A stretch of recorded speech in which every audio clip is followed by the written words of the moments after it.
नमस्कार, NB news देख रहे हैं यहाँ पर। मैं हूं आपके साथ मुस्कान। स्वागत है आप सभी का एनबी न्यूज के स्पेशल बुलेटिन में। दिल्ली के मुख्यमंत्री अरविंद केजरीवाल बुधवार को लखनऊ में पूर्व सीएम सपा अध्यक्ष अखिलेश यादव से मुलाकात करेंगे। दरअसल केंद्र सरकार के दिल्ली के अधिकारियों की ट्रांसफर पोस्टिंग पर अध्यादेश लाने के बाद से मुख्यमंत्री केजरीवाल विपक्षी दलों को एकजुट करने में जुटे हैं। इस तरह वो कई राज्यों के मुख्यमंत्री और अन्य नेताओं से मुलाकात कर चुके हैं। अखिलेश यादव से मुलाकात के दौरान केजरीवाल केंद्र सरकार के अध्यादेश के खिलाफ समर्थन मांगेंगे। साथ ही लोकसभा चुनाव, विपक्षी एकता सहित सियासी मुद्दों पर चर्चा भी करेंगे। अखिलेश से मुलाकात के दौरान केजरीवाल के साथ उनका डेलीगेशन यानी पंजाब के मुख्यमंत्री भगवंत मान, राज्यसभा सांसद संजय सिंह, राघव चड्ढा भी मौजूद रहेंगे। हालांकि केजरीवाल की अखिलेश से मुलाकात का मकसद केंद्र के अध्यादेश को कानून बनने से रोकना है। ये मकसद तभी पूरा हो सकता है जब केजरीवाल को कांग्रेस का भी सपोर्ट मिले। कांग्रेस के सपोर्ट के बिना केंद्र के प्रस्ताव को राज्यसभा में रोकना नामुमकिन है। कांग्रेस के अलावा उनको अन्य सभी विपक्षी दलों का साथ भी चाहिए होगा।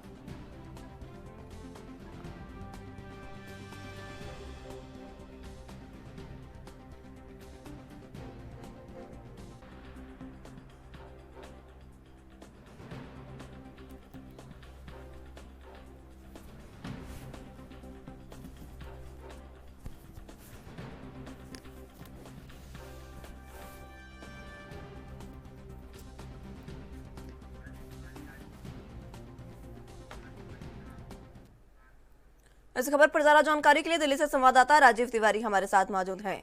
राजीव, जिस तरीके से आज केजरीवाल अखिलेश यादव से मिलने जा रहे हैं और उनका समर्थन मांगेंगे केंद्र के अध्यादेश को लेकर, क्या कुछ अहम जानकारी? यहाँ पर बात करें नए अध्यादेश लगातार आम आदमी पार्टी जो है वो लगातार विपक्ष के साथ, सभी नेताओं के साथ समर्थन मांगते हुए नजर आ रही है। क्योंकि पहले भी कहीं ना कहीं ममता बनर्जी के साथ भी मुलाकात की गई है, नीतीश कुमार के साथ भी मुलाकात की गई है, और अखिलेश यादव से मुलाकात की जाएगी। और आज शाम को अखिलेश यादव से मुलाकात बिल्कुल हो पाएगी। और कहीं ना कहीं उनके साथ ये भी प्रयास लगाए जा रहे हैं कि संजय सिंह भी जो है, राज्यसभा सांसद जो है, वो भी कहीं ना कहीं मौजूद हो सकते हैं उनके साथ। मगर अभी तक पूरी तरीके से स्पष्टीकरण नहीं मिल पाया। मगर यहाँ पर बात करें नए अध्यादेश की, तो नए अध्यादेश को लेकर लगातार आम आदमी पार्टी जो है सरकार की इस रणनीति के खिलाफ जो है वो आवाज उठाती हुई नजर आ रही है। यहाँ पर बात करें 11 जून की, तो 11 जून को भी दिल्ली के रामलीला मैदान के अंदर भी महा रैली की जाएगी। और जिसके माध्यम से कहीं ना कहीं सरकार के नए अध्यादेश के खिलाफ जो है वो कहीं ना कहीं आवाज उठाई जाएगी। और इसी को लेकर आम आदमी पार्टी जो है डोर टू डोर कैंपेन भी चला रही है, जिसके अंदर घर घर जाकर लोगों को जागरूक किया जा रहा है कि केंद्र सरकार जो है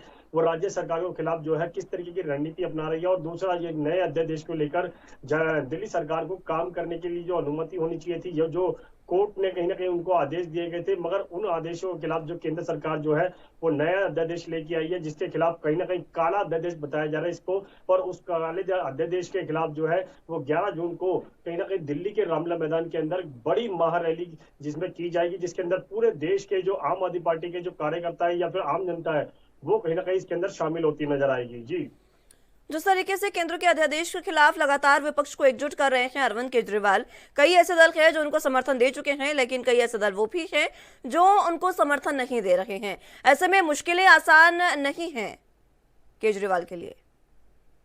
देखिए मुझको जहाँ पे बात करें जिस तरीके से नए अध्यादेश की, तो उसको लेकर लगातार आम आदमी पार्टी जो है वो आवाज उठाती नजर आ रही है। क्योंकि ये मामला जो है वो कोर्ट के अंदर भी जाने की कोशिश की गई थी, मगर कोर्ट के द्वारा भी कहीं ना कहीं दिल्ली सरकार के जो अधिकार थे वो उनको दिए गए थे। जिसके बाद में केंद्र सरकार जो है नया अध्यादेश लेके आई, और उसके अंदर जो दिल्ली सरकार की जो पावरें हैं वो कहीं ना कहीं उपराज्यपाल के हाथ में आ चुकी हैं। और जो ट्रांसफर को लेकर लगातार सर्विस सेवा की तरफ से जो ट्रांसफर की जो मांग की जा रही थी, उसको लेकर अब कहीं ना कहीं केंद्र सरकार जो है नए अध्यादेश के साथ साथ कहीं ना कहीं दिल्ली सरकार के जो अधिकार है वो कहीं ना कहीं उपराज्यपाल को देती हुई नजर आई है। यहाँ पर बात करें जिस तरीके से नए अध्यादेश के खिलाफ जो है आम आदमी पार्टी जो है वो विपक्षी दलों के साथ साथ बैठकें कर रही है।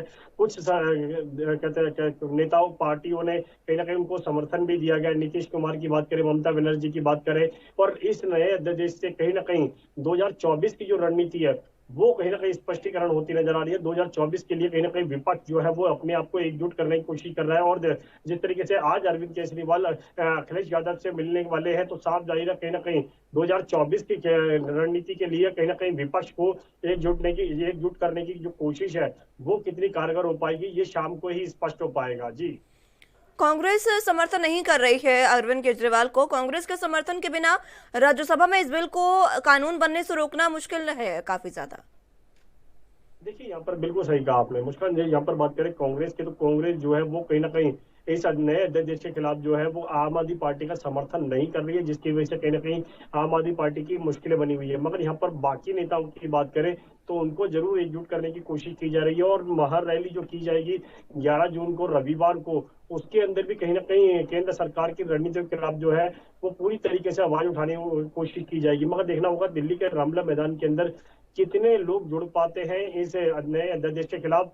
और दूसरा, आम जनता को जो डोर टू डोर जगाने की कोशिश की जा रही है, उसके अंदर कितने लोग जो है वो जाग पाते हैं और नए अध्यादेश के खिलाफ क्या कहते हैं जो आगे की लड़ाई होगी आम आदमी पार्टी की, वो किस तरीके से की जाएगी। 2024 के खिलाफ जो रणनीति है विपक्षी, वो किस तरीके से अपनाई जाएगी, ये समय ही बता पाएगा। जी, बहुत शुक्रिया आपका हमारे साथ जुड़ने के लिए और तमाम अहम जानकारी हम तक पहुंचाने के लिए।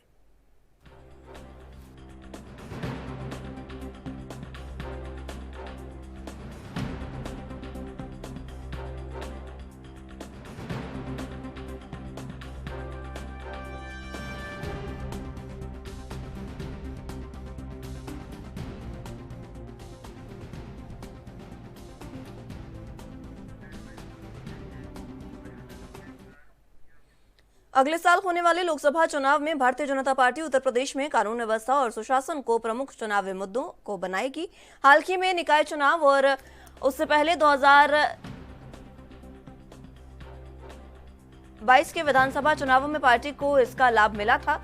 पुलिस मुठभेड़ में अपराधियों के मारे जाने का मामला हो या फिर माफियाओं के खिलाफ बुलडोजर की कार्रवाई, विपक्ष भले ही मुद्दों पर भेदभाव के आरोप लगाता हो, लेकिन प्रदेश की जनता से इसे सकारात्मक तरीके से लिया गया है। यही कारण है कि बीजेपी सरकार अपने शासन के दौरान भ्रष्टाचार मुक्त, स्वच्छ प्रशासन, अपराध मुक्त समाज देने को बनाएगी। इन मुद्दों पर विपक्ष के पास कुछ भी कहने के लिए नहीं है। अगर आंकड़ों की बात करें तो सरकार के पास बताने के लिए बहुत कुछ है। पिछले 6 सालों में बीजेपी पार्टी की ओर से 184 अपराधी मुठभेड़ में मारे गए हैं, जबकि 4808 से ज्यादा घायल हुए हैं। योगी सरकार ने अपराधियों पर शक्ति बरतते हुए 15,885 इनामी अपराधियों को सलाखों के पीछे भेजा है। महिला अपराध में ई प्रोसिक्यूशन में प्रदेश पूरे देश में प्रथम स्थान पर है। एंटी रोमियो एस्कॉर्ट 88,25,966 लोगों को चेतावनी और 25,127 के विरुद्ध कार्रवाई कर चुका है। धार्मिक स्थलों से 86,785 लाउडस्पीकर हटाए गए हैं, जबकि 68,676 से अधिक ध्वनि कम कराई गई है।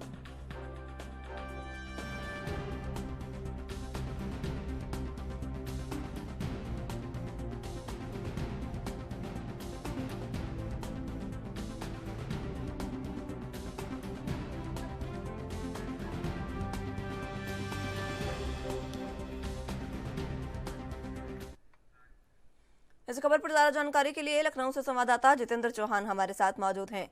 जितेंद्र, जिस तरीके से लोकसभा चुनाव नजदीक आ रहे हैं और इन लोकसभा चुनावों के लिए बीजेपी ने पूरे तरीके से तैयारियां शुरू कर दी है और कई ऐसे मुद्दे हैं जिनको लेकर बीजेपी इस बार चुनावी मैदान में उतरने जा रही है। देखिए, अगले साल 2024 में लोकसभा चुनाव है और लोकसभा चुनाव को लेकर बीजेपी कोई भी कोर कसर नहीं छोड़ना चाहती है। और ये कहा जा सकता है कि बीजेपी इस बार लोकसभा चुनाव में एक उत्तर प्रदेश सरकार का कह सकते हैं कि मुद्दा, अहम मुद्दा कानून व्यवस्था और सुशासन का मुद्दा कहीं न कहीं बीजेपी लोकसभा चुनाव में उठाएगी। और उत्तर प्रदेश में कानून व्यवस्था सुशासन को प्रमुख चुनावी मुद्दा बनाने के मूड में है बीजेपी। और हाल में ही निकाय चुनाव में उससे पहले 2022 में जो विधानसभा चुनाव हुआ था उनमें पार्टी का लाभ, उस पर लाभ मिला था, क्योंकि जो कानून व्यवस्था का मुद्दा है, जो सुशासन का मुद्दा, उसका लाभ उत्तर प्रदेश की योगी सरकार को पुनः वापस लाने में एक अहम भूमिका निभाया था। जिसकी बात की जाए तो पुलिस मुठभेड़ में आपराधिक मारे जाने वाला मामला हो या माफियाओं के खिलाफ बुलडोजर चलाने की कार्रवाई हो, विपक्ष भले ही इस पर सवाल उठाता है, लेकिन जनता बहुत खुश है। और इसी के मुद्दे को लेकर बीजेपी कहीं ना कहीं लोकसभा चुनाव में इसको भुनाना चाहती है और एक बार फिर भुनाने का काम बीजेपी 2024 में करेंगे। जो चुनावी मुद्दे हैं उसमें चुनावी मुद्दों में सबसे बड़ा सवाल होगा कानून व्यवस्था और सुशासन का मुद्दा, क्योंकि उत्तर प्रदेश की जनता को ये मुद्दा जो है काफी पसंद आ रहा है और लगातार जो कार्रवाई उत्तर प्रदेश के माफियाओं पे की जा रही है, बुलडोजर चलाने का काम किया जा रहा है, मुठभेड़ में मारने का काम किया जा रहा है, वो मुद्दा कहीं ना कहीं एक अहम होगा इस बार लोकसभा चुनाव में। तो वहीं आंकड़ों की बात की जाए तो सरकार के पास इसने के लिए बहुत कुछ है। पिछले 6 सालों में बीजेपी ने सरकार लगभग 184 अपराधी को मुठभेड़ में मार गिराने का काम किया है, तो वहीं 4808 जो कह सकते हैं कि घायल हुए हैं इसमें। तो वहीं योगी सरकार ने आपराधिक शक्ति बरतते हुए 15,885 इनामी अपराधियों को सलाखों के पीछे भेजने का काम किया है। तो वहीं महिला अपराध की बात किया है तो ई प्रोस्टिट्यूशन में प्रदेश भर में लगभग 88,25,996 जो लोग हैं उनको चेतावनी देने का काम किया है। रोमियो स्कॉट ने ये चेतावनी देने का काम किया है। तो वहीं लगभग 68,776 अधिक जो ध्वनि चाहे मंदिर हो चाहे मस्जिद जहां भी लाउड स्पीकर लगे थे उनको कहीं ना कहीं सरकार ने कम कराने का काम किया। तो ये एक पूरा मुद्दा है और इसी मुद्दे को लेकर बीजेपी इसको भुनाना चाहती है। लोकसभा चुनाव 2024 है और 24 के चुनाव में कानून व्यवस्था और सुशासन का मुद्दा लेकर बीजेपी लगातार कहीं ना कहीं महाअभियान जनसंपर्क अभियान कर रही है और प्रबुद्ध जन सम्मेलन किए जा रहे हैं। तो कुल मिला के कहा जाता है कि इस बार जो लोकसभा चुनाव होगा उन चुनावी मुद्दों में कानून व्यवस्था और उत्तर प्रदेश की सुशासन जो व्यवस्था थी उस पर कहीं ना कहीं जो अपराधियों से बाद भ्रष्टाचार का मामला है, इन सब को लेकर चुनावी मैदान में बीजेपी 2024 में उतरने का काम करेगी। जितेंद्र, जिस तरीके से कई मुद्दे बीजेपी के पास हैं, लेकिन विपक्ष जो है वो इन मुद्दों पर भी बीजेपी को घेर रहा है, चाहे भेदभाव की बात हो, चाहे हम धार्मिक स्थानों से लाउडस्पीकर हटाने की बात करें या तमाम तरह की जो बातें हैं, उसमें विपक्ष का साफ तौर पर कहना है कि बीजेपी विशेष समुदाय को टारगेट कर रही है। देखिए, बिल्कुल बात जो आपने कही, उत्तर प्रदेश में लगातार विपक्ष घेरने का काम कर रहा हो। उत्तर प्रदेश में ही देश में बीजेपी कह सकते हैं कि विपक्ष घेरने का तमाम राजनीतिक पार्टियां इस पर सवालिया निशान खड़ा कर रहे हैं। अपराधियों पर जो कार्रवाई हो रही, बुलडोजर की कार्रवाई हो रही, को मुठभेड़ में मार गिराने का काम के मस्जिदों से लाउड स्पीकर होता है, तो एक समुदाय को लेकर हालांकि सभी राजनीतिक पार्टियां बीजेपी को घेरने का काम कर रही है, लेकिन इससे बीजेपी को कोई फर्क नहीं पड़ रहा है क्योंकि उनका साफ टारगेट है। क्योंकि जो चुनाव 2022 में हुआ उस चुनाव को देखते हुए बीजेपी ये समझ चुकी है कि उत्तर प्रदेश की जनता को चाहिए क्या, और उसी के आधार पर जिस तरह से 33 सालों बाद उत्तर प्रदेश में कोई सरकार पुनः वापसी आई है और उसी वापसी को लेकर सरकार ये चाहती है कि इस मुद्दे को पुनः भुनाया जाए और लोकसभा चुनाव में भुनाने का काम करेंगी। तो मंच से चाहे वो बीजेपी के कद्दावर नेता हो, सांसद हो, विधायक हो, चाहे मंत्री हो, वो सभी कहीं ना कहीं कानून व्यवस्था का मुद्दा हमेशा उठाते नजर आए मंच से। और एक बार फिर लोकसभा चुनाव में कानून व्यवस्था का मुद्दा, सुशासन का मुद्दा कहीं ना कहीं बीजेपी उठाने जा रही है और उसके साथ जो चुनावी वादे होंगे वो बीजेपी करेगी। क्योंकि विपक्ष से शायद बीजेपी को कोई फर्क नहीं पड़ रहा है कि विपक्ष कुछ भी कहे, लेकिन जनता की जो आवाज है वो कहीं ना कहीं बीजेपी के नेताओं तक कह सकते हैं कि संगठन तक पहुंची और संगठन इसी को लेकर एक चुनावी मुद्दा इसमें भी शामिल कर, जो कि अहम मुद्दा होगा उत्तर प्रदेश की कानून व्यवस्था और सुशासन का मुद्दा। ठीक है जितेंद्र, बहुत शुक्रिया आपका हमारे साथ जुड़ने के लिए और तमाम अहम जानकारी हम तक पहुंचाने के लिए।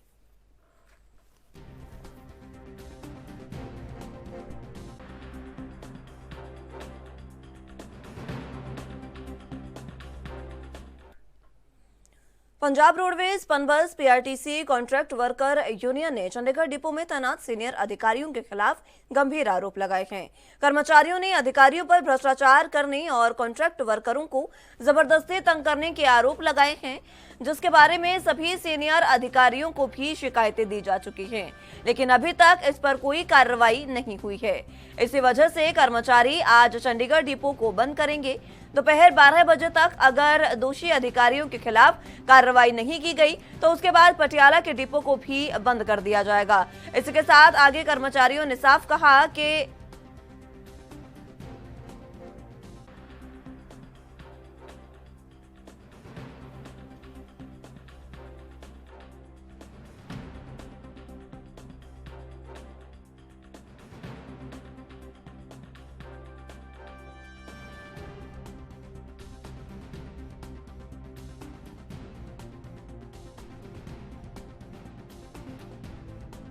ये है कि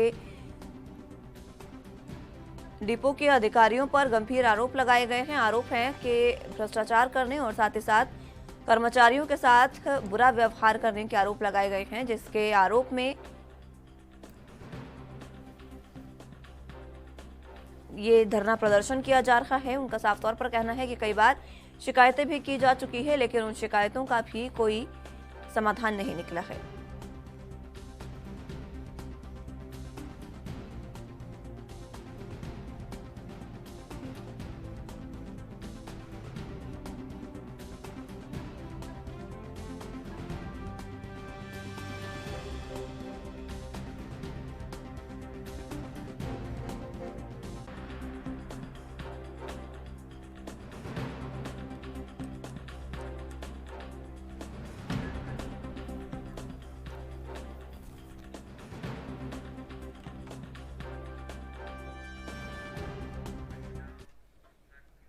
पंजाब के पर्यटन और सांस्कृतिक मामले, श्रम, आतिथ्य और निवेश प्रोत्साहन मंत्री अनमोल गगनमान ने हल्का खरड़ के गांवों के विकास को प्राथमिकता देते हुए मंगलवार को खरड़ हल्के में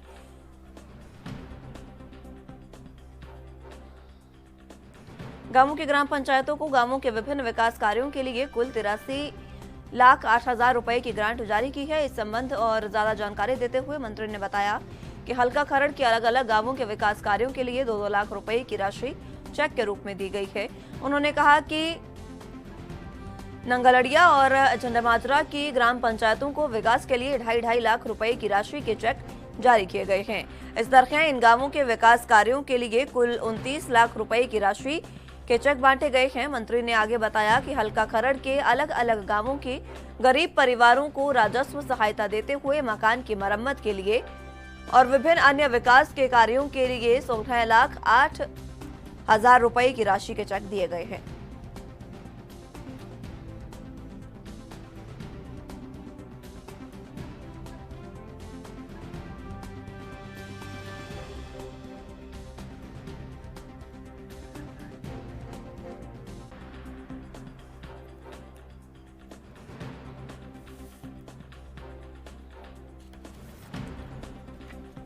तो आपको बता दें कि पंजाब के कैबिनेट मंत्री अनमोल गगनमान जो हल्का खरड़ के दौरे पर हैं और गांवों में विकास कार्यों का जायजा ले रही हैं, इसी दौरान उन्होंने विकास कार्यों को प्रमुखता देते हुए मंगलवार को खरड़ हल्के में पड़ते गांवों की ग्राम पंचायतों को गांवों के विभिन्न विकास कार्यों के लिए 83 लाख से ज्यादा रुपए की ग्रांट को जारी किया है।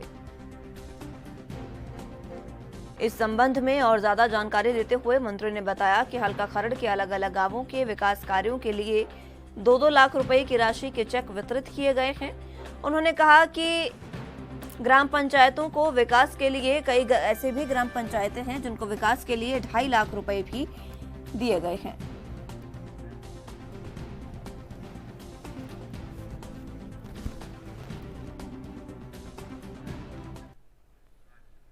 इस खबर पर ज्यादा जानकारी के लिए चंडीगढ़ से संवाददाता अमित सेठी हमारे साथ मौजूद हैं। अमित, जिस तरीके से हल्का खरड़ के दौरे पर हैं अनमोल गगनमान, क्या कुछ अहम जानकारी?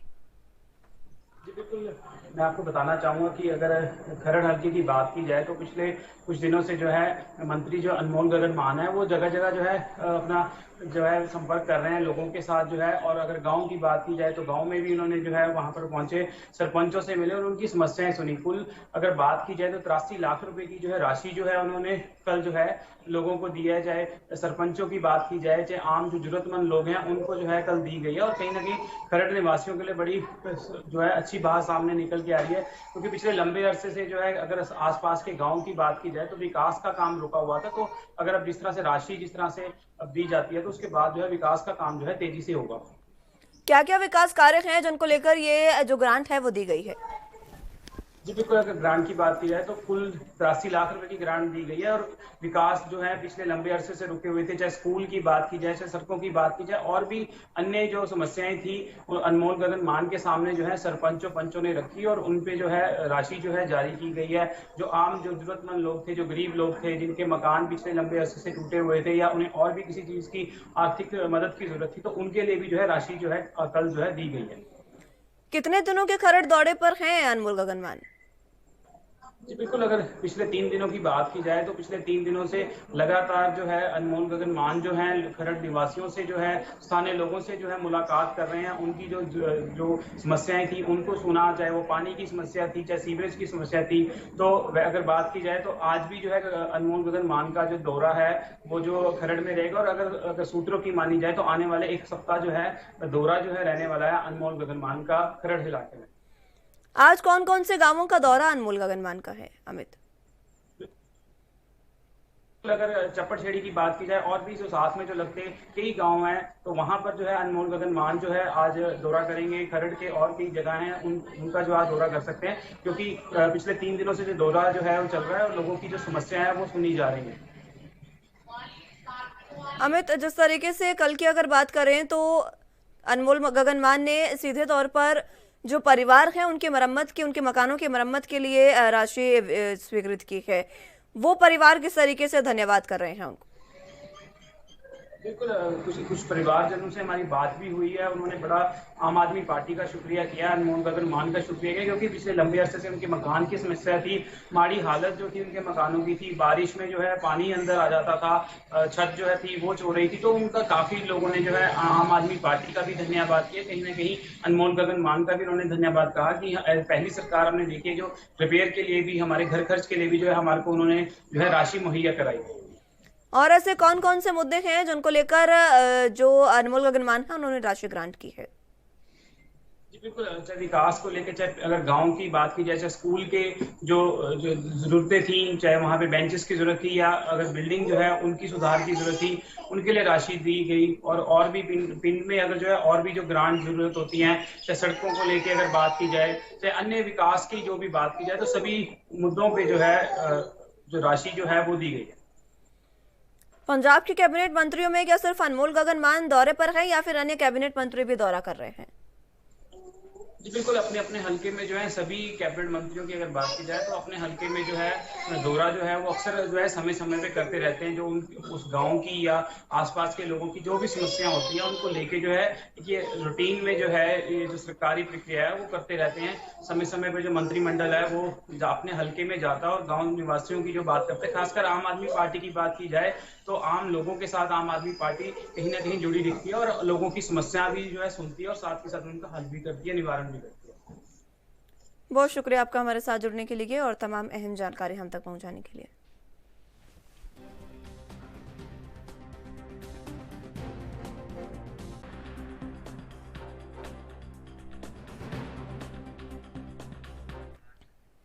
मोहाली जिले के दूसरे maternal and child health care wing sub divisional hospital Kharar का मुख्यमंत्री भगवंत मान आज सुबह 10:30 बजे उद्घाटन करेंगे। मंगलवार को जिला प्रशासन ने अस्पताल परिसर की व्यवस्थाओं का जायजा लिया। आपको बता दें कि सिविल अस्पताल खरड़ की पुरानी बिल्डिंग के साथ एक नई बिल्डिंग का निर्माण करीब 3 साल में पूरा किया गया है। इस प्रोजेक्ट पर करीब 9 करोड़ रुपए खर्च किए गए हैं। यहां जच्चा बच्चा विभाग सब डिविजनल हॉस्पिटल खरड़ 3 मंजिला बिल्डिंग में स्थापित किया जा रहा है, जो कि 50 बेडेड अस्पताल होगा। ये पूरी तरह से एयर कंडीशन होगा। अस्पताल में इंस्ट्रूमेंट और मशीनरी सभी आधुनिक और नई इंस्टॉल की गई है। अस्पताल में ग्राउंड फ्लोर के अलावा फर्स्ट फ्लोर और सेकंड फ्लोर है। लोगों की सुविधा के लिए ये 2 लिफ्ट भी लगाई गई है। अस्पताल में कुल 5 वार्ड होंगे। इनमें 2 neonatal care ward, 1 MTP, 2 labour room होंगे। इसके अलावा आधुनिक सुविधाओं से लैस 2 ऑपरेशन थिएटर भी विकसित किए गए हैं। तो वहीं एक एक्यूलेस रूम भी विकसित किया गया है।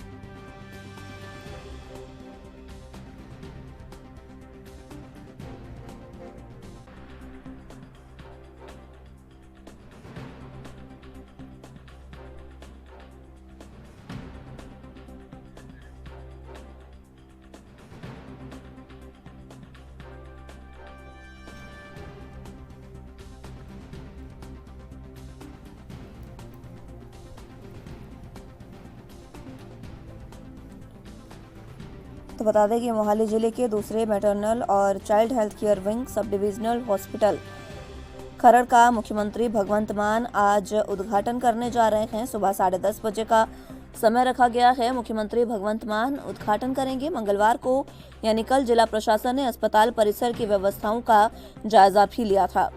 आपको बता दें कि सिविल अस्पताल खरड़ की पुरानी बिल्डिंग के साथ एक नई बिल्डिंग बनी है, जिसका निर्माण 3 साल में पूरा किया गया है। इस प्रोजेक्ट पर करीब 9 करोड़ रुपए खर्च भी किए गए हैं।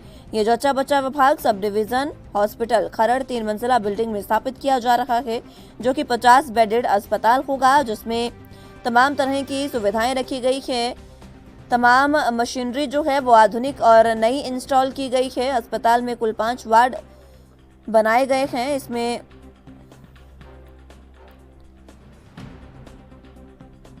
दो नियोनेटल केयर, एक एमटीपी और एक लेबर रूम है। इसके अलावा अत्याधुनिक सुविधाओं से लैस 2 ऑपरेशन थिएटर भी विकसित किए गए हैं।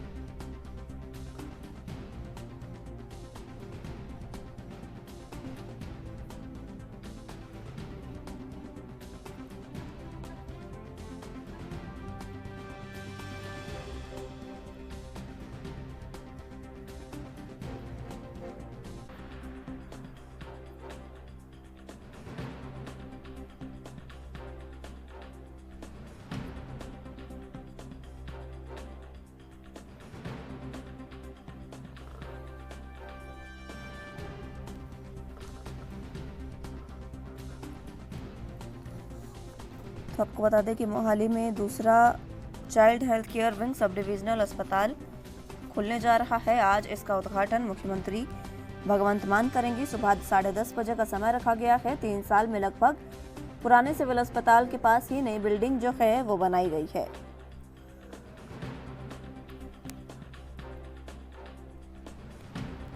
पचास बेडेड ये अस्पताल होगा। ये पूरी तरह से एयर कंडीशन है।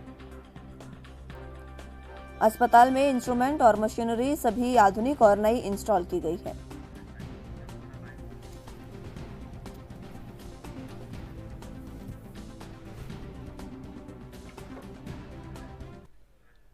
इस खबर पर ज्यादा जानकारी के लिए संवाददाता विजय वोहरा हमारे साथ मौजूद हैं। विजय, जिस तरीके से आज मुख्यमंत्री भगवंत मान नए अस्पताल का उद्घाटन करने जा रहे हैं, क्या कुछ अहम जानकारी? हमारी पार्टी की सरकार बनने से पहले ही जो चुनावों में वादे किए थे उसको लेकर वचनबद्ध है। इसी को देखते हुए जहां स्कूल ऑफ एमिनेंस खोले गए और आज जो खरड़ में मदर एंड चाइल्ड केयर का एक अति आधुनिक अस्पताल जो खरड़ वासियों को समर्पित करने जा रहे हैं, उसकी लागत तकरीबन 8 करोड़ 59 लाख रुपए होगी। मुस्कान। विजय, जिस तरीके से अस्पताल खोला जा रहा है, किस तरीके की सुविधाएं इसमें होंगी? अस्पताल में सुविधा जो है अत्याधुनिक है, क्योंकि लगातार जो है हमारी पार्टी की सरकार और मुख्यमंत्री भगवंत मान जो है इस पे कार्य कर रहे हैं। तो साफ तौर पे मुख्यमंत्री भगवंत सिंह मान ने कहा है जो आज खरड़ में 50 बेड का अस्पताल जनता के हवाले लोगों को समर्पित करने जा रहे हैं, उसमें इलाज की कोई भी कमी नहीं आनी जाएगी। अत्याधुनिक से लेस होगा ये अस्पताल। आपको ये भी बता दें मुस्कान, भी 50 बेड का ये मदर एंड चाइल्ड केयर का अस्पताल होगा, जो इसमें काफी सारी ऐसी चीजें होंगी जिससे लोगों को बहुत फायदा होता दिखेगा। मुस्कान। 2 ऑपरेशन थिएटर इसमें बनाए गए हैं, कई तरीके की सुविधाएं दी गई है, 50 बेडेड अस्पताल होगा। इसी के साथ अगर बात करें तो इसमें लेबर रूम भी बनाए गए हैं। सुविधाएं अत्याधुनिक है, मशीनरी नई इंस्टॉल की गई है। इसके अलावा और भी कई ऐसी सुविधाएं हैं जो मुख्यमंत्री भगवंत मान इस अस्पताल में देने जा रहे हैं। आम लोगों के लिए काफी लाभदायक ये हो सकता है।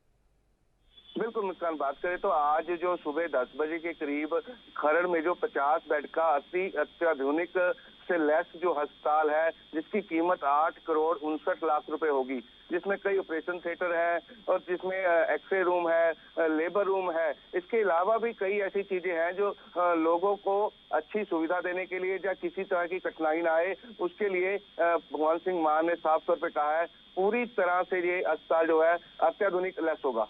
मुस्कान। आम जनता के लिए कितना लाभदायक ये रहेगा, क्योंकि आम जनता पहले जब पुराने अस्पताल में जाती थी, कई बार वो समय था जब एक लेबर रूम होने की वजह से महिलाओं को काफी समस्याओं का सामना करना पड़ता था, या और भी कई समस्याएं।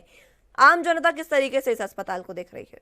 मुस्कान, बिल्कुल साफ तौर पर देखा जाए तो आम तौर पर जो सरकारी अस्पताल होते थे उनकी हालात जो थी दयनीय होती थी, पर इसको देखते हुए जो प्रतिबद्धता दिखाई गई है हमारी पार्टी की सरकार ने, इसको देखते हुए ये कई ऐसी चीजें जो है अस्पताल, क्योंकि देखा जाए तो पहले लोग प्राइवेट अस्पतालों में जाते थे, सरकारी अस्पतालों से कन्नी काटते होते थे, पर आज कहीं ना कहीं लोग जो है सरकारी अस्पतालों में दोबारा से अपना इलाज कराने जाते हैं ताकि अच्छी सेहत सुविधा के साथ साथ उनका पैसा भी जो है बच सके।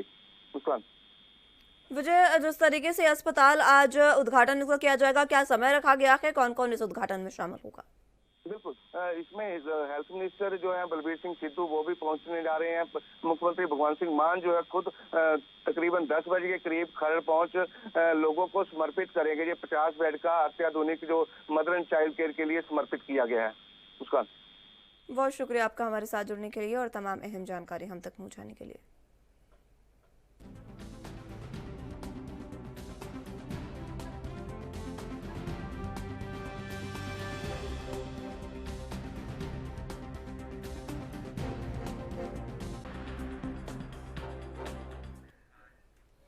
महाराष्ट्र में इन दिनों राजनीति जोरों पर है। आए दिन अजित पवार को लेकर खबरें सामने आती रही हैं, तो वहीं सत्तारूढ़ शिवसेना के लोकसभा सांसद कृपाल तुमाने ने मंगलवार को एनसीपी नेता अजित पवार पर आरोप लगाए हैं कि वह भ्रष्टाचार में लिप्त हैं। इसके बाद विपक्ष के नेता अजित पवार ने जोरदार पलटवार करते हुए कहा कि अगर आरोप साबित होते हैं तो वह राजनीति छोड़ देंगे। पिछले हफ्ते नागपुर में एनसीपी की एक बैठक में अजित पवार ने शिंदे शिवसेना पर कई आरोप भी लगाए थे और धन के बल पर सरकार बनाने का आरोप लगाया था।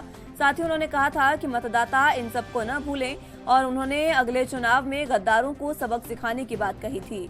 इसके बाद सांसद तुमाने ने कहा कि पवार को पहले ये बताना चाहिए कि जब उन्हें महाराष्ट्र के वित्त मंत्री के रूप में काम किया तो उन्होंने कितने खोखे जमा किए हैं।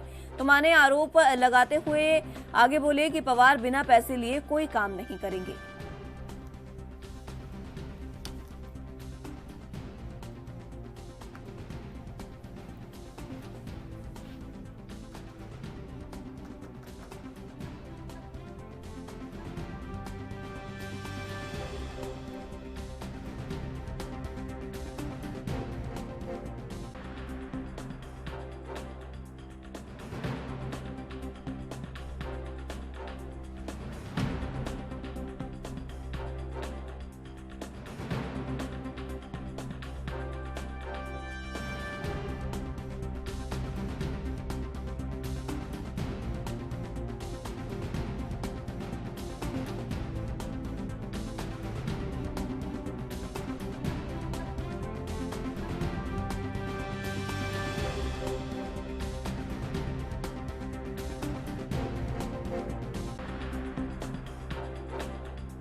इस खबर पर ज्यादा जानकारी के लिए मुंबई से संवाददाता सत्यप्रकाश सोनी हमारे साथ मौजूद हैं।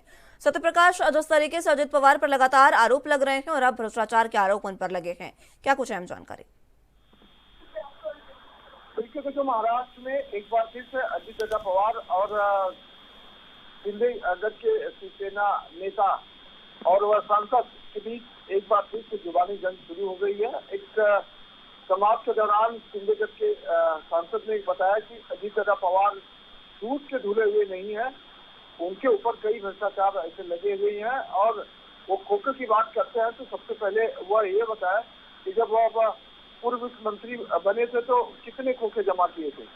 इस पर अजित पवार ने अपनी प्रतिक्रिया देते हुए कहा है कि अगर मेरे ऊपर भ्रष्टाचार साबित होते हैं तो वह राजनीति करना छोड़ देंगे और कल से घर बैठ जाएंगे, लेकिन अगर यह साबित नहीं होता है तो शिंदे के नेता को अपने आप को समझना चाहिए कि जो आरोप लगा रहे हैं वो कितना बेबुनियाद है। ऐसे में अजीत पवार ने भी पलटवार किया है और जिस तरीके से ये जुबानी जंग लगातार जारी है और क्या कुछ जिस तरीके से लगातार भ्रष्टाचार के आरोपों पर अजीत पवार का कहना है। देखिए, महाराष्ट्र में लोकसभा चुनाव, विधानसभा चुनाव होने वाले हैं। उससे पहले मुंबई महानगर पालिका का चुनाव हो सकता है। इसको लेकर सभी दलों ने अपनी अपनी तैयारियां जोरों पे कर रहा है। हर कोई है जो दूसरे दल के ऊपर आरोप लगा रहे हैं। इस तरह से शिवसेना से अलग हुए शिंदे गुट जिस तरह से लगातार एनसीपी, शिवसेना, उद्धव गुट और कांग्रेस के ऊपर आक्रामक रहा है, ऐसे में एक बार फिर से देखा जा रहा है कि किस तरह से शिंदे गुट के नेता ने एनसीपी नेता अजीत पवार के ऊपर गंभीर आरोप लगाया है कि उनके ऊपर कई जो है भ्रष्टाचार के आरोप लगे हैं। जबकि अब तक किसी भी आरोप को लेकर न तो कोर्ट ने कहा है न तो किसी अन्य दलों ने कहा है, लेकिन इस तरह का आरोप लगाना बेहद बेबुनियाद है। और इस पर अपनी प्रतिक्रिया देते हुए अजीत पवार ने सफाई दी और कहा कि सबसे पहले शिंदे गुट के नेता ये मुझे बताया कि मेरे ऊपर जो आरोप लगाने की बात कर रहे हैं वो कितने सही है। और ऐसे नेता जो मेरे ऊपर आरोप लगा रहे हैं, जो फोके के चलते पार्टी छोड़कर दूसरे पार्टी में चले गए और फोके के दम पर सरकार बना ली। अब ऐसे लोग अगर आरोप लगाते हैं तो उनके आरोप को वह नहीं मानते, लेकिन वह इतना जरूर कर रहा है कि अगर आरोप तय होता तो कल से घर बैठेंगे, राजनीति छोड़ देंगे।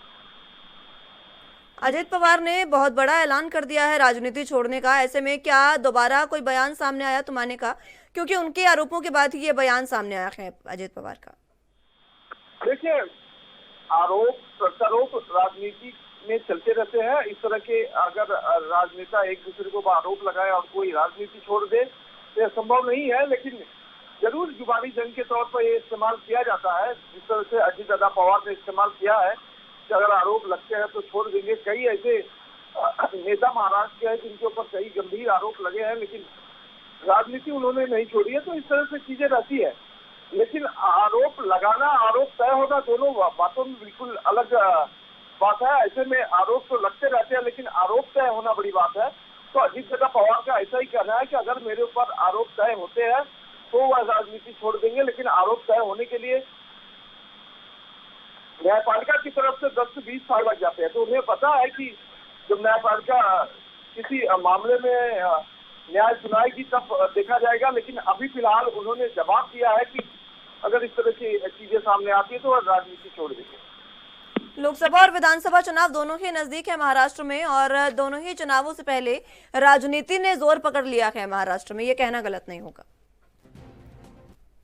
देखिए, महाराष्ट्र में इस वक्त जोरों पे राजनीति चल रही है, क्योंकि इस तरह से लगातार शिवसेना शिंदे गुट और शिवसेना उद्धव गुट में ठनी हुई है। इसके बाद जो है भारतीय जनता पार्टी शिंदे के साथ मिलकर सरकार में अपनी तैयारियों को लेकर लगी हुई है। महाविकास आघाड़ी अपनी तैयारियां कर रही है। एनसीपी अलग अलग जो मीटिंग्स ले रही है। एनसीपी का पिछले दिनों जो नागपुर में सभा हुई थी, नागपुर में एक बैठक हुई थी, उसमें सीट बंटवारे को लेकर चर्चा हुई थी। तो तमाम चीजें हैं जो महाराष्ट्र में इस वक्त चल रही है। खास बात यह है कि प्रधानमंत्री नरेंद्र मोदी के 9 साल बेमिसाल को लेकर भी लगातार Bharatiya Janata party press conference कर रही है। लोगों को यह बता रही है कि प्रधानमंत्री नरेंद्र मोदी ने किन किन जो है योजनाओं को लागू किया, किन किन योजनाओं को कितने लोगों को लाभ हुआ। इस तरह की बातें जो है महाराष्ट्र में आजकल देखी जा रही है। ठीक है सत्यप्रकाश, बहुत शुक्रिया आपका हमारे साथ जुड़ने के लिए और तमाम अहम जानकारी हम तक पहुंचाने के लिए।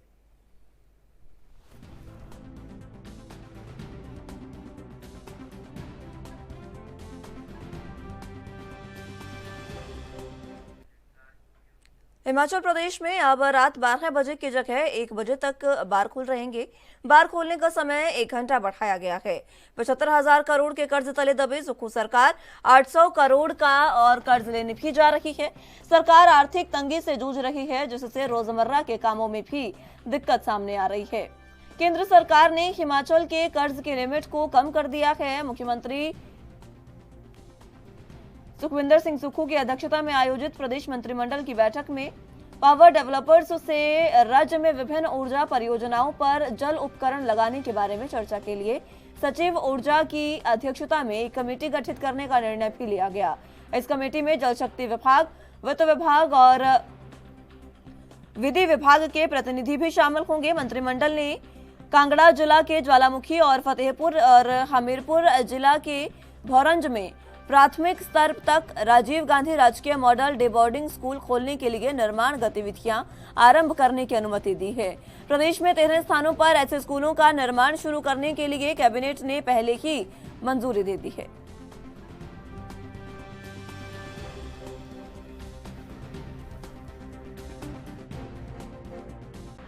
आज जो है वो कैबिनेट में जो है वो प्रदेश की फाइनेंशियल स्थिति पे भी जो है वो चीफ सेक्रेटरी ने आज प्रदेश की वित्तीय हालत के बारे में कैबिनेट को जानकारी दी है और उन्होंने कहा है कि आज जो है हिमाचल प्रदेश जो है वो आज डेफिसिट में है, माइनस में है। हमारा ओवरड्राफ्ट आज जो है सरकार की जो ट्रेजरी में है और कोई अभी हमने जो है वो 600 कुछ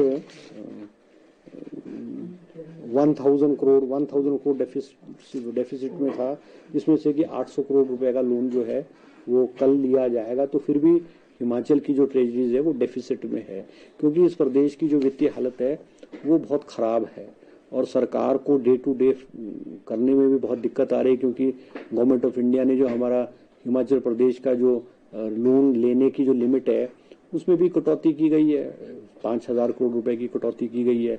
और जो हमारे जो एक्सटर्नल एडेड प्रोजेक्ट्स थे, जहां से हिमाचल प्रदेश को प्रोजेक्ट्स के माध्यम से हिमाचल प्रदेश के विकास के लिए बहुत सारा पैसा मिलता था, उसमें भी केंद्र सरकार ने उसको कट लगा करके जो है वो 3000 करोड़ पे उसको कर देगी। 3 साल में आपसे केवल जो फॉरेन एडेड प्रोजेक्ट्स है वो 3000 के ही 3 साल में कर सकते हैं, क्योंकि इस वक्त हमारे कोई 8,500 करोड़ रुपए के जो प्रोजेक्ट्स हैं और जो ये फॉरेन एडेड प्रोजेक्ट्स हैं वो गवर्नमेंट ऑफ इंडिया के पास पड़े हैं। मुख्यमंत्री जी अभी फाइनेंस मिनिस्टर से भी मिले और उन्होंने अनुरोध भी किया है कि इस लिमिट को जो है वो हटाया जाए और कम से कम अगर नहीं हटाया तो कम से कम जो हिमाचल के projects government of India agencies के पास है, फॉरेन एजेंसी, कम से कम उसको स्वीकृति प्रदान की जाए। तो ये चंद बातें जो है वो कैबिनेट में थी।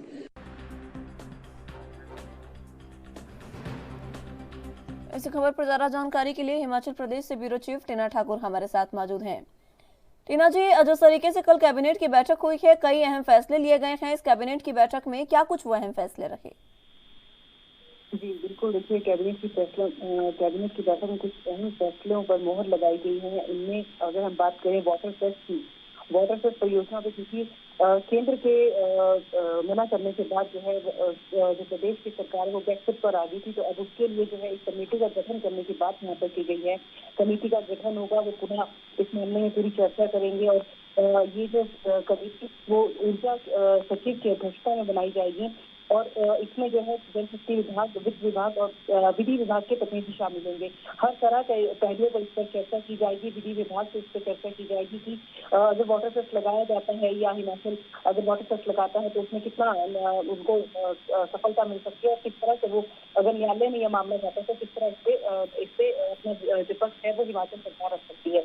इसके अलावा 13 स्थान ऐसे हैं जहाँ पे डे बोर्डिंग स्कूल खोलने का फैसला कैबिनेट ने किया है। आपको बताएं कि ये जो 13 डे बोर्डिंग स्कूल खोलने का फैसला लिया गया, ये भी कांग्रेस के जो वादे हैं, जो एक उन वादों में से एक था कि जो डे बोर्डिंग स्कूल है वो खोले जाएंगे बच्चों के लिए और ऐसे स्थानों पे खोले जाएंगे जहाँ पे पहले से जो स्कूल है वो नहीं होंगे और इन स्कूलों में जो बच्चों को जो आधुनिक शिक्षा है जो अंग्रेजी स्कूलों के माध्यम से दी जाती है वैसी ही शिक्षा इन स्कूलों में दी जाएगी। इसके अलावा जेल वार्डों के 7 पद भरने को मंजूरी दी गई है। जो कारागार विभाग के जेल वार्डों के 69 पद खाली हैं उनको भरने का निर्णय दिया गया है और इसके अलावा सीरतपुर मनाली 4 लेन पर 3 पुलिस थाने खोलने को मंजूरी दी गई है। और उसके अलावा अगर बताएं कि इसमें बड़ा फैसला एक पंचायती राज संस्थाओं से जो चयनित प्रतिनिधि है, अंशकालिक पंचायत चौकीदार है, इनका मानदेय बढ़ाया गया है और 62 रुपए से 62 रुपए किया गया है और उससे जो है 3226 जो पंचायत प्रतिनिधि है, जो चौकीदार है वो लाभान्वित होंगे और ये जो फैसला है 1 अप्रैल 2023 से इसको लागू माना जाएगा। और इसके अलावा जो जिला परिषद अध्यक्ष के उपाध्यक्ष के 5,000 सस्ते के 500 है, पंचायत समिति अध्यक्ष है, उपाध्यक्ष और पंचायत समिति के सदस्य हैं, उनके भी मानदेय में जो 500 रुपये बढ़ाने की जो बढ़ोतरी की गई है, जो कैबिनेट है इसमें जो फैसला है वो लिया गया है। इसके अलावा आपको बताएं कि शिक्षा मंत्री रोहित ठाकुर उन्होंने कहा है कि जो एसएमसी शिक्षक है, काफी लंबे समय से ये मामला चल रहा है, उनके ऊपर भी जो है कैबिनेट में चर्चा हुई है और उसके बाद ये निर्णय लिया गया है कि आने वाले दिनों में एक कमेटी का गठन किया जाएगा। विधि विभाग से इसमें जो है वो जो है उनसे चर्चा की जाएगी और उसके बाद जो है आवश्यक हुआ तो एक नीति बनाई जाएगी और उसके बाद जो है एक तबादला नीति पर भी जो है विचार वो जो है सरकार वो कर रही है। जी टीना जी, जिस तरीके से स्कूल खोलने का फैसला लिया गया है, कई अन्य फैसले लिए गए हैं, ये तमाम बातें साफ है कि जो निर्णय, जो चुनावी वायदे किए थे कांग्रेस के द्वारा, वो वायदे पूरे करने की कोशिश में है कांग्रेस। लेकिन सबसे अहम बात यह है कि जो कर्ज की सीमा कम की गई थी केंद्र के द्वारा, वो कहीं ना कहीं खल रही है इस समय कांग्रेस को या सुक्खू सरकार को, क्योंकि 800 करोड़ का कर्ज अब लेने जा रही है सुक्खू सरकार। जी बिल्कुल, आपने बिल्कुल सही बोला, क्योंकि जो 800 करोड़ का जो कर्ज है वो लेने जा रही है सुक्खू सरकार और इस मामले में वो बार बार कह रहे हैं कि जो केंद्र ने भी सीमा जो घटा दी है कर्ज लेने की और आर्थिक हालातों से पहले ही जो वित्तीय हालात है वो हिमाचल के ठीक नहीं है।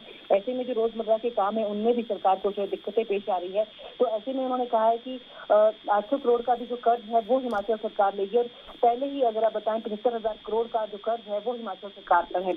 ऐसे में सरकार का कहना है कि तमाम तरह के जो पहलुओं पर चर्चा कर रही है, पहलुओं को देखा जा रहा है कि किस तरह हिमाचल की आमदनी बजट बढ़ाई जाए। इसमें एक फैसला एक और भी कल लिया गया था कि हिमाचल प्रदेश में जो बार है वो रात 12 बजे तक खुलते 12 बजे तक की उनकी अनुमति थी, लेकिन अब 1 घंटा और बढ़ा दिया गया है उसको पर्यटक सीजन को देखते हुए। अब 1 बजे तक बार खुले रह सकेंगे। इसके अलावा जो रोजगार की बात कर रही थी सरकार की, रोजगार वो देगी। हालांकि काफी ज्यादा जिस तरह से उम्मीद लगा रहे थे कि लोग कैबिनेट में बहुत जो विभाग है उनमें बड़े नौकरियों का पिटारा सरकार खोल सकती है, ऐसा तो फिलहाल नहीं हुआ। लेकिन एक और फैसला उन्होंने सरकार ने की जो रोजगार कार्यालय वहाँ पे कागज रहित यानी पेपरलेस पंजीकरण की सुविधा एक सरकार देने जा रही है, ताकि जो लोग हैं उनको दिक्कतें ना हो, जल्दी से पंजीकरण वो अपना करवा सकें और रोजगार के मामले में जो है उनको एक सुविधा उनको हो सके। तो ऐसे में सरकार कदम पर कदम आगे बढ़ रही है, लेकिन तरफ से लोग मान रहे थे कि बहुत ज्यादा जो रोजगार है वो खुलेगा, ऐसा कुछ कल के कैबिनेट में हुआ नहीं। हालांकि अभी आने वाले दिनों में सरकार कह रही है कि द्वारा से सब कमेटी की जो उनकी रिपोर्ट है उसको आधार बना के जो विभिन्न विभाग है वहाँ पे देखा जाएगा कि भर्ती प्रक्रिया किस तरह से और लागू की जा सकती है। जी ठीक है टीना जी, बहुत शुक्रिया आपका हमारे साथ जुड़ने के लिए और तमाम अहम जानकारी हम तक पहुँचाने के लिए।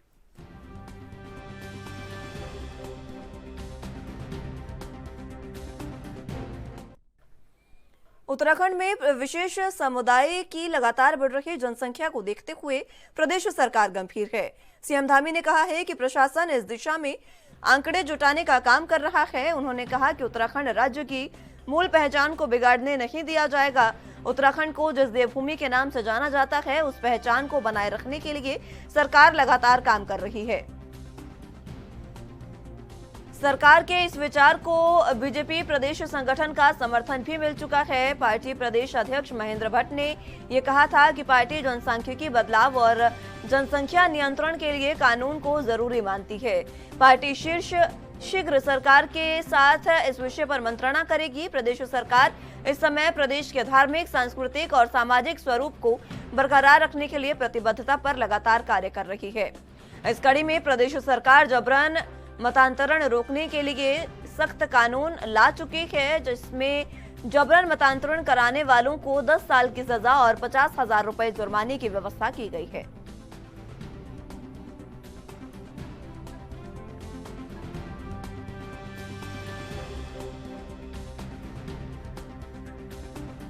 इस खबर पर ज्यादा जानकारी के लिए संवाददाता अमित चौधरी हमारे साथ मौजूद हैं। अमित, जिस तरीके से समुदाय विशेष की जनसंख्या लगातार उत्तराखंड में बढ़ रही है, इसको लेकर धामी सरकार अब चिंतित है और कानून लाने की बात कह रही है।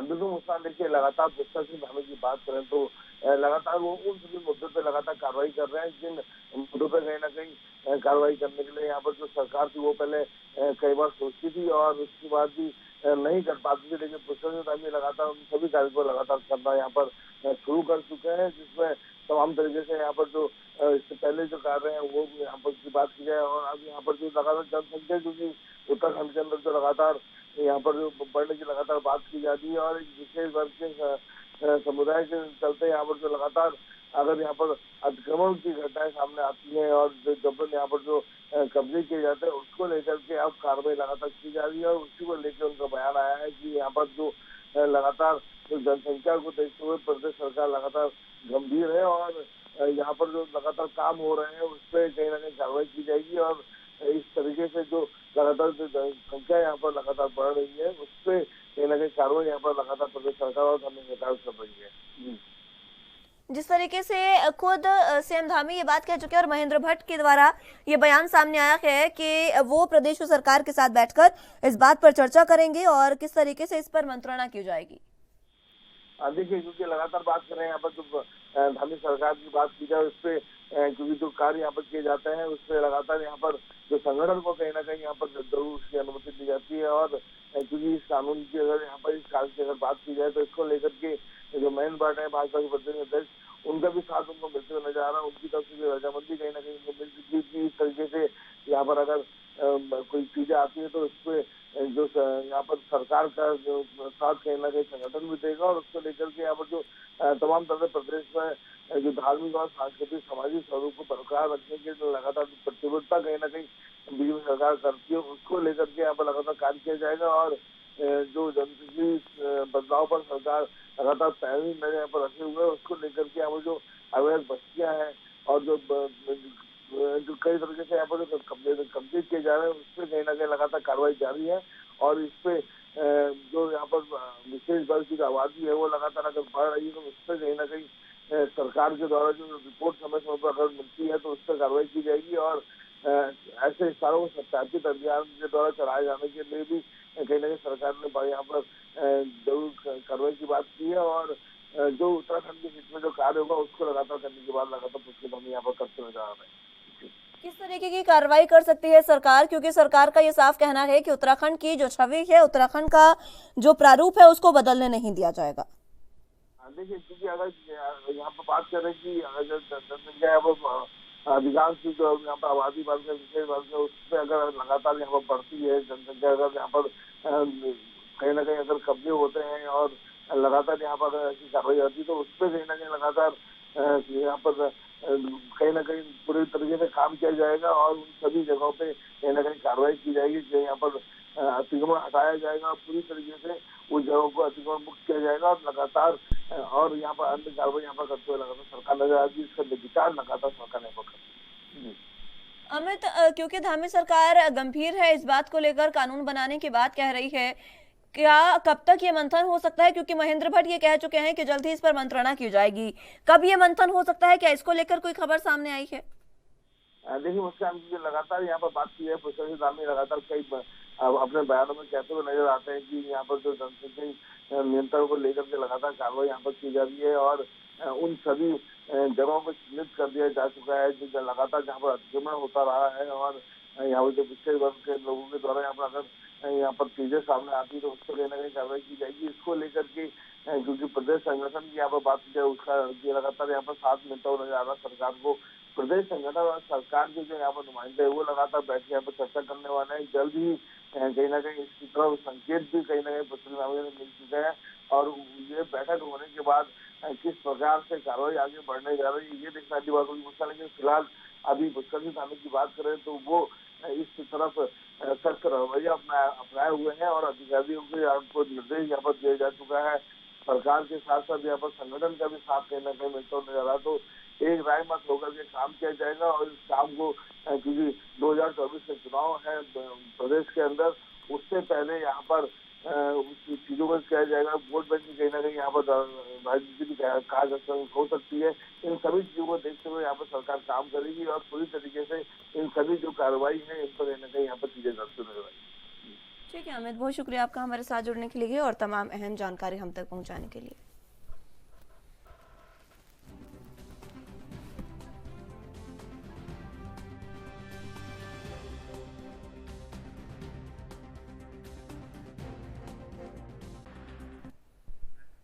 फिलहाल के लिए राजधानी लाइव में मेरे साथ बस इतना ही। तमाम अहम खबरों के लिए आप देखते रहिए ANB न्यूज। नमस्कार।